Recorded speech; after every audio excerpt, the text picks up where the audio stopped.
Era la sua prima volta davanti alla macchina da presa e sembrava un'allieva con lui.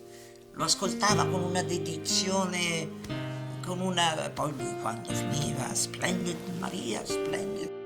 Lei aveva paura del suo naso, Sì, di certo. essere presa.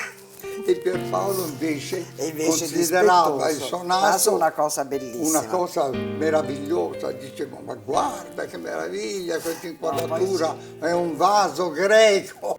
Però c'è stata una grande unione che andava oltre la sessualità, però io penso che fosse veramente Sì, una sì. forma di amore. Il loro rapporto venne divorato, fagocitato proprio dai giornali, dai rotocalchi, dalle televisioni. È stato un amore che, insomma, lei voleva sempre portare più in là, non capendo che Pierpaolo voleva soltanto la sua amicizia. Maria era innamoratissima di Pierpaolo e nella sua ingenuità infantile pensava di sposarlo e di, in un certo senso, guarirlo dalla sua omosessualità in maniera dolce. Si scambiavano anche di regali, voglio dire, di regali proprio come fanno due fidanzatici, voglio dire, no? Lei mi ha detto, ma secondo te Pierpaolo mi ama? Certo ti ama, però è un amore profondo, fatto di stima, di affetto, di tenerezza,